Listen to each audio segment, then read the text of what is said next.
Bom, vamos direto ao ponto. Hoje a gente vai mergulhar de cabeça em uma investigação muito reveladora sobre a eficácia de longo prazo dos medicamentos psiquiátricos. É incrível como, ao organizar os dados e escutar o que as maiores autoridades médicas realmente estão dizendo, um panorama completamente novo se abre. Nós vamos nos apoiar fortemente na literatura médica estabelecida e em pesquisadores de ponta para entender o que de fato está acontecendo.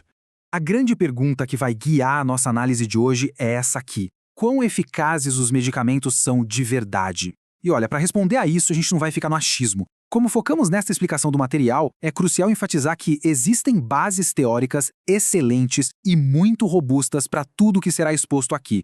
Vamos usar dados históricos para questionar e analisar criticamente o atual consenso médico. Então, o nosso roteiro de hoje é bem direto. 1. A questão da eficácia. 2. Bipolaridade e resultados. 3. TDAH e estimulantes. E 4. O poder do aconselhamento. Começando pela seção 1, a questão da eficácia. E o mais interessante aqui é que, para entender a eficácia real, a gente precisa olhar além da superfície e das propagandas. Precisamos ver o que a alta cúpula da psiquiatria debate a portas fechadas, lá nos seus congressos. Indo para a seção 2, bipolaridade e resultados. As informações que a gente vai ver agora trazem uma base teórica impecável, tirada daquela histórica reunião da Associação Americana de Psiquiatria em 2008, a famosa APA, e muito bem documentada no livro Anatomia de uma Epidemia, do Robert Whittaker. Eu faço questão de ler essa citação na íntegra porque ela é simplesmente reveladora. Diz o seguinte: Post acrescentou: neste momento, 50 anos após o advento dos medicamentos antidepressivos, ainda não sabemos realmente como tratar a depressão bipolar. Precisamos de novos algoritmos de tratamento que não sejam simplesmente inventados. Percebe o peso disso? É a própria Associação Americana de Psiquiatria admitindo que, depois de meio século de avanços médicos, o conhecimento real sobre o tratamento ainda tem lacunas enormes. E o debate dessa reunião fica ainda mais denso. Acompanhe a citação completa.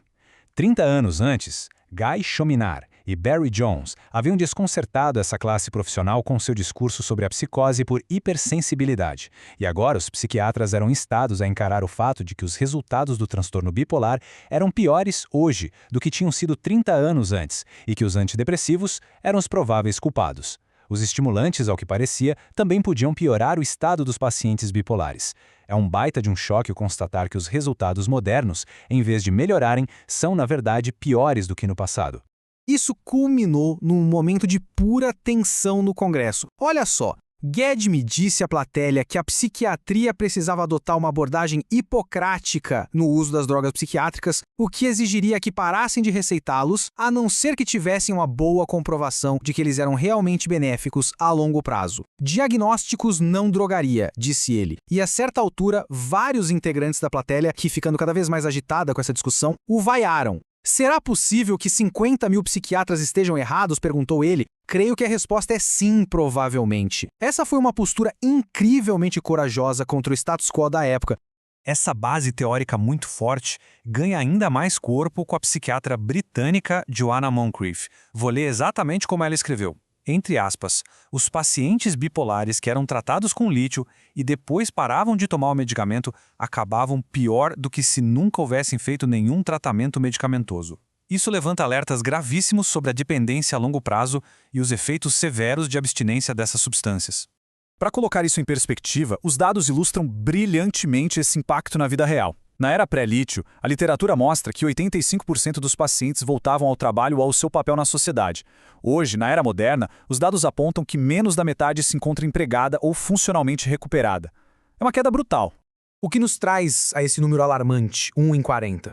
Antes da era farmacológica, o transtorno bipolar afetava cerca de 1 em cada 10 mil pessoas. Hoje, é 1 em cada 40. E mesmo com diagnósticos iniciais muito mais leves hoje em dia, a evolução a longo prazo é drasticamente pior do que a gente via lá atrás. Vamos para a seção 3, TDAH e estimulante. A gente muda o foco agora da bipolaridade para investigar o uso generalizado de estimulante no tratamento do TDAH.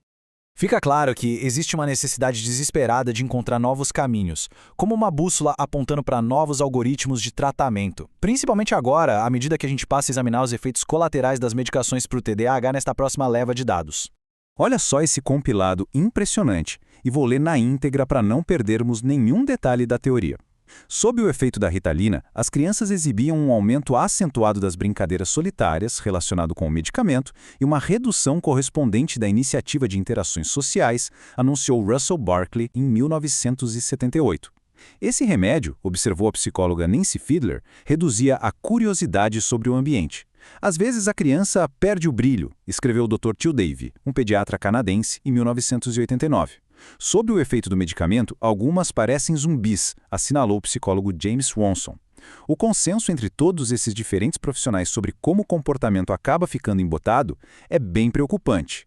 E aí, temos esta declaração avassaladora de uma autoridade máxima. 30 anos de pesquisas não conseguiram fornecer nenhuma boa comprovação de que os estimulantes ajudassem as crianças hiperativas a se desenvolver e, no começo da década de 1990, uma equipe de eminentes especialistas em TDAH, escolhida para chefiar um estudo de longo prazo no NIME, reconheceu que era essa a situação. A eficácia a longo prazo da medicação estimulante não foi demonstrada em nenhum campo do funcionamento infantil, escreveu. Pensa bem, é o próprio Instituto Nacional de Saúde Mental atestando essa total falta de eficácia a longo prazo. Uma base teórica gigantesca sendo construída aqui.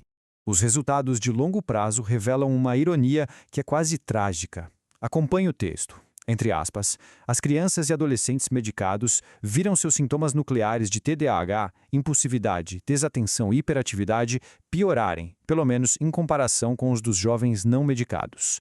Além disso, os que tomavam remédios apresentavam índices de delinquência mais altos ao fim dos 3 anos. Também eram mais baixos e mais leves do que seus pares não medicados. Ou seja, a medicação feita com a intenção de ajudar, além de exacerbar os sintomas centrais, causou retardo no crescimento físico. Seção 4. O poder do aconselhamento. Com todos esses dados bem pesados em mente, a gente faz uma virada agora. Saímos da natureza fundamentalmente passiva do tratamento com remédios para olhar para a alternativa ativa que o aconselhamento oferece. Como aponta o Allen Francis, numa citação que é essencial para a gente entender essa mudança de paradigma, tomar um comprimido é um ato passivo. Em contraste, a psicoterapia dá o controle ao paciente, instilando-lhe novas competências e atitudes para lidar com a vida. O grande pulo do gato aqui é exatamente essa diferença filosófica. A construção de habilidades e a retomada do controle formam um processo totalmente ativo. E dentro do contexto específico do material de origem que a gente está dissecando hoje, essa ideia de engajamento ativo proposto pela psicoterapia é diretamente compreendida através da estrutura do aconselhamento bíblico. É o mesmo princípio de assumir a responsabilidade e aprender novas competências para a vida, só que sobre a lente e os termos dos autores originais. E para fechar essa nossa reflexão teórica toda, o material cita o Allen Francis trazendo uma voz lá do passado, que vou ler na íntegra.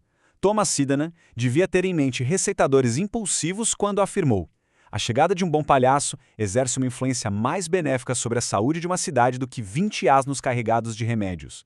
É uma observação que tem sim aquele toque de humor, mas que carrega uma crítica profunda e muito pesada sobre o excesso de medicalização. E com isso a gente chega ao fim da nossa exploração de hoje, mas eu quero deixar um convite para uma reflexão séria. Depois da gente analisar fundo todos esses dados históricos, teóricos e médicos, o que faz mais sentido a longo prazo? O consumo passivo ou a busca por assumir o controle ativo? Qual desses dois caminhos realmente conduz a uma cura verdadeira e duradoura? Fica aí a provocação para a gente pensar. Muito obrigado por acompanhar essa nossa explicação do material e até a próxima.